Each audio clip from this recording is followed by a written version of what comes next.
Hello, boys and girls, and welcome to Ommy'z World. And that's right, I'm Ommy, and I am back with Kizzy and Stamps. That's right, we are on Journal 26, and today is Tuesday. The date for her journal is December 19th, 1963. I've never made a gift for Christmas at school before.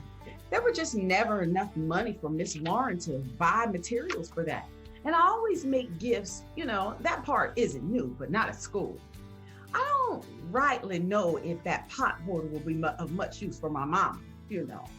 Mine turned out right sad compared to Laura Westover, but the colors are bright and she does love colors.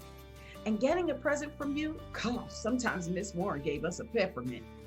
I've heard about a whole year where she got all her seniors a book apiece, but that never happened when I was in school.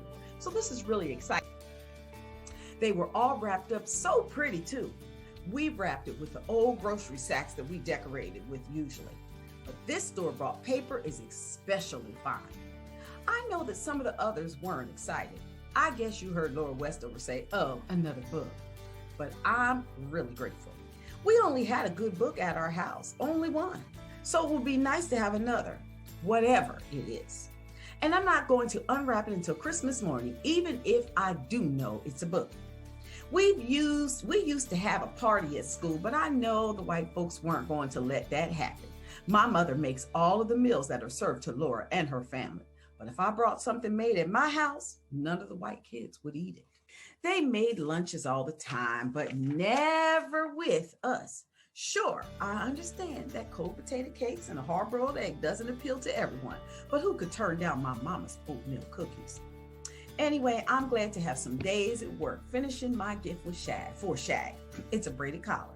A plaiting takes me forever and a day, and it was hard screwing up my courage to Granny Bits to have her help me. But I've often poo-hooed her handwork, so admitting that I needed her help to make my gifts was tough. And it took me 3 days to work up the nerve. But I went over to her after she had finished her morning prayers, and she's often most approachable then. And when she's thinking about the blessings of the Lord and God has given her, can't wait too long, or she'll be thinking about how James and I annoyed the heck out of her. So I eased up next to her, put my arm on her shoulder and said, "Granny Bits, I believe you know just what I need to learn about making Christmas gifts." She was not taken in by that butter enough, but she liked it. "Knew you'd need me sooner or later," she said. Now, I suppose you might think that pretty gruff of her, but really, for her, that's mild. She even talked to me about what exactly I'd need to make. I didn't have any idea for you, being such as you're a white lady and all, but Granny said she's same as the other ladies, liking fine things for her house. So we tailored an armchair cover for you, and I hope you like it. Those cow hitch knots aren't easy, but Granny Bits let me get by with any that were, but Granny Bits did not let me get by with any that were any less fine. She's an educated lady. Teachers deserve full respect and your best effort. And that's what she said every time I tried to convince us both that you'd be happy with my effort, even if it didn't look perfect. Good effort doesn't dress up a chair. You'd think the president was coming to see you.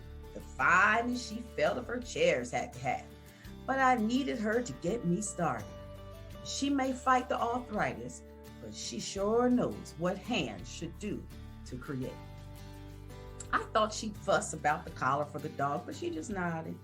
That plaiting was a bit easier than tatting, maybe because Granny Bits didn't worry too much about the little mistakes. Still, it took me 5 days of finger work, even if it wasn't the prettiest thing you ever saw. I figured Shag would appreciate the effort.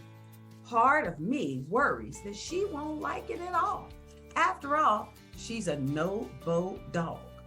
All the pictures Mr. McKinney showed me of the Border Collie champion dogs with collar, I was going to put that gold tag on Shag's name engraved on there when I finished making it.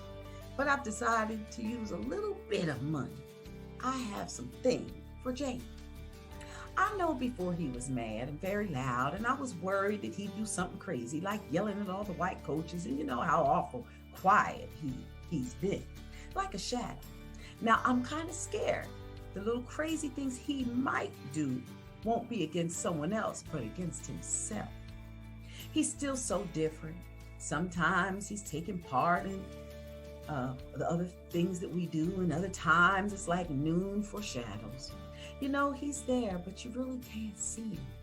He just moves through his chores and sits through classes. His body is, but the real him is gone. It's like he's so sad he can't find happy. Maybe a present won't help. I can't buy a different world, but it's all I can do. And I have to do something. Wow. So it sounds like Kizzy is really, really concerned about James. But it also sounds like she's getting prepared for Christmas and preparing the Christmas gifts, not actually buying them, but making them makes it a little more meaningful and special. So hopefully her teacher enjoys her gift, and it's really sweet that Miss Anderson bought Kizzy and the other students a gift. I think it's really sweet. Okay, friends. Well, thank you for stopping by, and we will be back tomorrow with more Kizzy and Stamps. Bye-bye.